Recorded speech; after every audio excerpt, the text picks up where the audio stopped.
Pemirsa, tepat hari ini 10 Juli 2020, PT Bank Bukopin Tbk genap berusia 50 tahun. Apa saja program Bank Bukopin dalam menyambut usianya di tahun emas? Inilah Special Dialog bersama Direktur Utama PT Bank Bukopin Tbk, Rifan Ahmad Purwantono. Pak Rifan, selamat pagi. Selamat pagi Pak Primus, salam sehat. Iya, sehat Pak, bebas COVID Pak.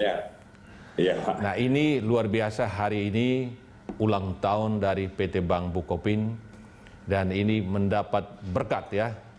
Karena pada tahun emas ini Bukopin mendapat mitra yang hebat, the biggest bank in South Korea. Nah bagaimana suasana batin dari para komisaris, direksi, manajemen karyawan Bukopin hari ini ketika merayakan HUT ke-50? Terima kasih Pak Primus. Alhamdulillah ini berkah dan rahmat buat kita semua. Jadi hari ini Bank Bukopin merayakan tahun emas dengan hikmat dan optimis atas kondisi yang sekarang kita alami. Karena kita melihat di tahun emas ini kita mendapatkan mitra emas dengan bersedianya PT KB Kukmin Bank menjadi atau mengkukuhkan sebagai pemegang saham pengendali. Tentunya ini adalah kegembiraan yang luar biasa baik seluruh manajemen, seluruh stakeholder maupun juga seluruh karyawan Bank Bukopin. Ya kita yakin upaya-upaya yang kita lakukan ini akan mendapat dukungan dari banyak pihak dan doa-doa kita panjatkan yang akan membawa perseroan ini jauh lebih baik di usia yang emas ini. Gitu Pak Primus. Ya, secara ringkas Pak, bagaimana kondisi Bank Bukopin? Jadi dia punya karyawan berapa, kredit berapa, DPK berapa, aset berapa, besaran supaya publik bisa tahu, oh ini posisi Bank Bukopin saat ini. Ya, aset kami di tahun buku 2019 adalah mencapai 100 triliun. Kita punya lebih dari 6.080 karyawan dengan sebaran 481 cabang, 60 cabang utama. Dan ini merupakan cabang yang tersebar di seluruh Indonesia, di pelosok pulau. Dan kami melayani segmentasi yang berbeda-beda. Di segmentasi kredit, hampir 57% komposisi kredit kita adalah kredit UMKM. Tentunya ada komposisi yang kredit consumer, ada komposisi kredit komersial yang ada di dalam semua bisnis Bank Bukopin. Alhamdulillah pada tahun buku 2019 KAR kita mencapai 12,59%. Posisi performan NPL pun membaik dari 4,75 menjadi 4,45. Ini adalah prestasi yang sangat kita jaga agar tetap mendapatkan kepercayaan kepada masyarakat. Di sisi bisnis, kita melayani hampir lebih 30 mitra-mitra perusahaan atau corporate, baik BUMN maupun swasta. Kami juga melayani beberapa rekan-rekan pemerintahan daerah, provinsi maupun kabupaten. Kami pun menjadi mitra Taspen, Asabri dalam pembayaran pensiun, juga pembayaran gaji di beberapa kementerian maupun industri lainnya. Artinya komplit sekali bisnis kami Pak, dengan sebaran, dengan luaran, termasuk bisnis fokus kepada microfinance. Karena kita punya bisnis di Swamitra yang begitu terkenal, dan Swamitra ini memberikan kontribusi signifikan secara cabang, karena kita lihat bahwa dengan komposisi yang pinjaman sekarang di Swamitra ini kita membina lebih dari 500 mitra microfinance seluruh Indonesia. Gambarannya seperti itu Pak Primus. Ya, kalau kita lihat dari sejarahnya, Bank Bukopin ini kan rebranding ya, nama yang belakangan, tapi nama yang paling awal adalah Bank Umum Koperasi Indonesia, kan begitu kan Pak? Nah, ya, ada kata koperasinya dari awal ya. Sekarang ini orang sebut Bukopin, nggak langsung lihat oh ada koperasinya. Nah, bagaimana sebetulnya kontribusi Bukopin dalam ikut membangun koperasi? Karena koperasi ini barangkali pertama-tama yang menjadi pemegang saham Bukopin. Ya, jadi memang betul Pak. Jadi Bank Bukopin 10 Juli tahun 70 ini adalah lahir dengan nama Bank Umum Koperasi Indonesia. Kemudian berkembang dengan berbagai bisnis, baik dari bisnis UMKM, kemudian consumer maupun korporasi. Namun kita tidak meninggalkan unsur koperasi. Koperasi yang tadi di UMKM sendiri yang 57% itu komposisinya, diantaranya adalah bisnis korporasi. Di sisi lain, yang sebut tadi Swamitra, kita punya 511 Swamitra. Swamitra ini adalah koperasi, Pak. Adalah koperasi yang dibina, yang memberikan pinjaman dalam bentuk microfinance atau pinjaman ringan atau kecil kepada seluruh masyarakat. Dan kita memiliki lebih dari 60.000 nasabah. Tentunya ini adalah salah satu bukti bahwa kita tetap fokus di bidang UMKM, khususnya juga di sektor koperasi yang dengan nama kita adalah namanya Swamitra. Kalau koperasi, secara umum Indonesia, koperasi pada zaman Orde Baru luar biasa Pak, ada KUD macam-macam ya, kemudian Inkut sampai pusat ya, jadi organisasinya luar biasa. Tapi secara umum koperasi Indonesia kan kemajuannya kalah Pak dibanding dengan badan hukum lainnya. Barangkali bisa disebutkan contoh-contoh koperasi yang sukses Pak, yang diberi kredit ya oleh Bank Bukopin. Secara spesifik, koperasi yang sukses yang kita sebut dengan Swamitra, Pak.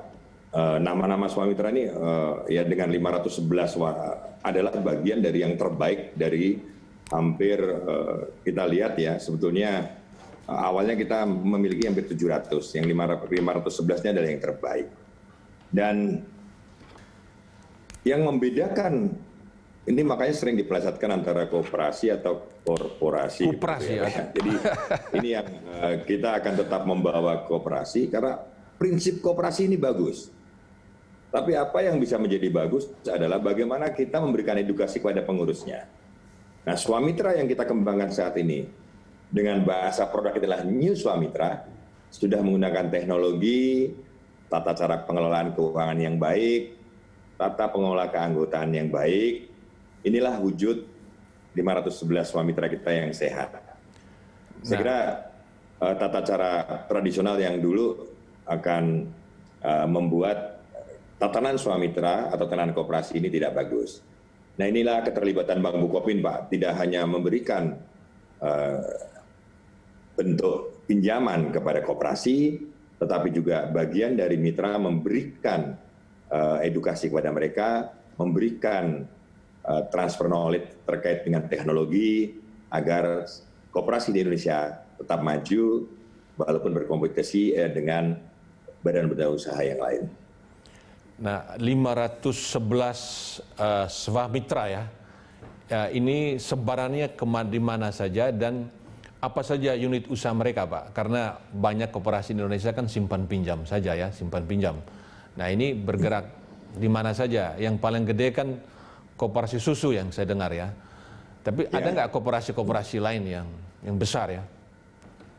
Hampir di semua sektor, Pak Primus. Jadi memang Swamitra ini betul seperti disampaikan Pak Primus. Ada beberapa sektor yang menjadi fokus kita di Swamitra.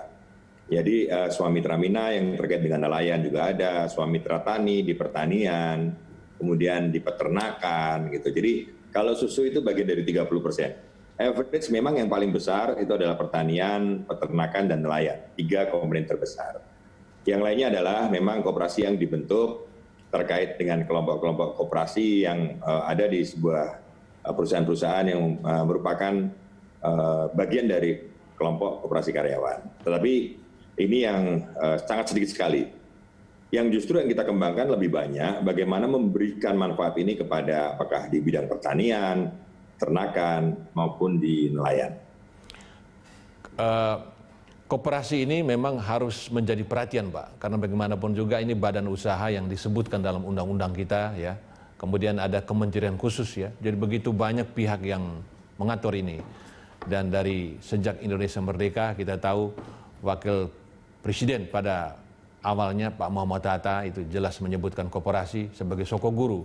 Nah, Bukopin diharapkan bagaimana menunjukkan koperasi itu bisa menjadi badan usaha yang bisa bertumbuh karena apa? Dia mengandalkan anggota, ada demokrasi di sana, benar-benar di sana one man one vote ya. Nah ini ke depan apakah koperasi ini bisa maju seperti badan usaha lain?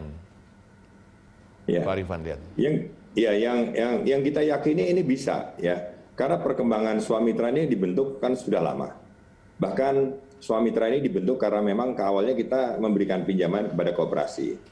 Tetapi kalau memberikan pinjaman kepada koperasi kemudian kita lepas dan tidak memberikan edukasi, maka sebagian koperasi juga tidak bisa bertahan. Karena kenapa? Karena syarat dengan kepentingan masing-masing pengurus dan sebagainya. Nah inilah berbeda ya. Kalau di badan usaha, kepentingan usahanya mereka lebih melihat penggunaan cara-cara pengelolaan keuangan secara profesional jauh lebih maju.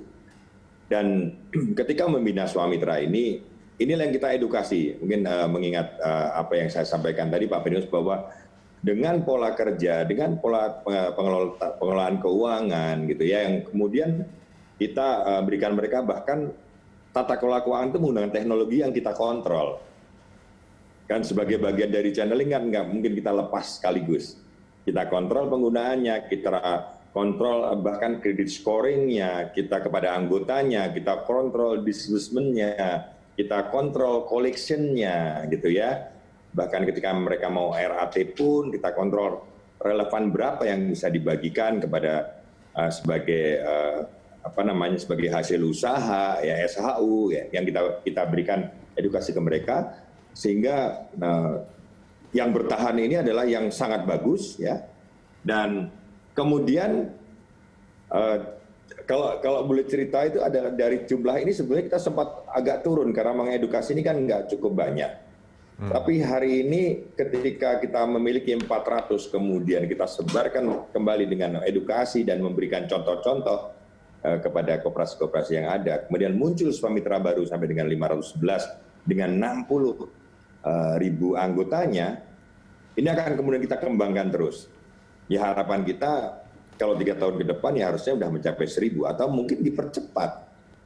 Ya karena fokus koperasi ini nggak bisa dilepas sebagai memberikan bagian dari pembiayaan, tapi kami bank sebagai mitra juga terlibat di dalam tata kelolanya, tata review terhadap pola kreditnya, bahkan sampai dengan pola collection-nya.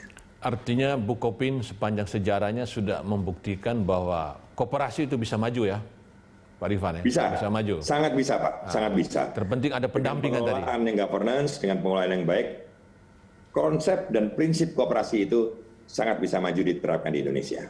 Berapa total dana yang diberikan khusus kepada koperasi Pak? Ya, saat ini total koperasi Swamitra mencapai, memang belum besar ya, hampir sekitar 2,8 triliun. Tetapi sebenarnya 2,8 triliun dibanding dengan jumlah nasabah ini cukup signifikan Pak. Dibanding dengan sebaran 500-an itu juga cukup signifikan. Tetapi dari segi bisnis ini menjadi potensi. Sebagai informasi, Swamitra yang menjadi mitra kita tidak jadi sumber pembiayaan atau simpan pinjam saja gitu ya.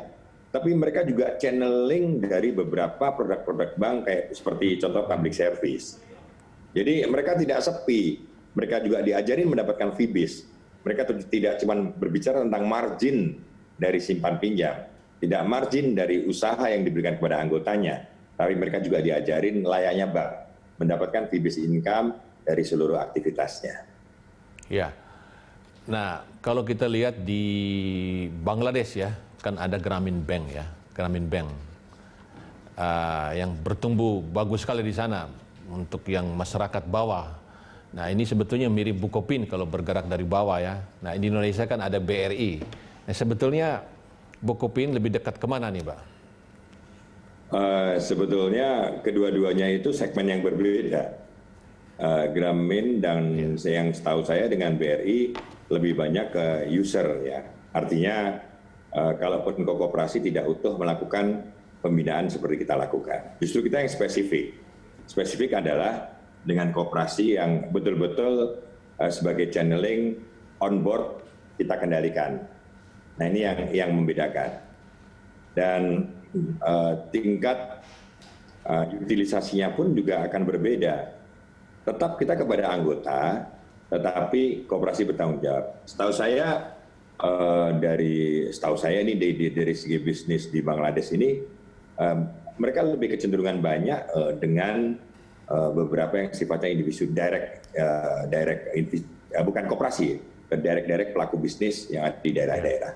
Ya. Mungkin segmennya begitu deh Pak Primus. Ya. Pak Rifan, kita akan lanjut lagi setelah jeda berikut ini.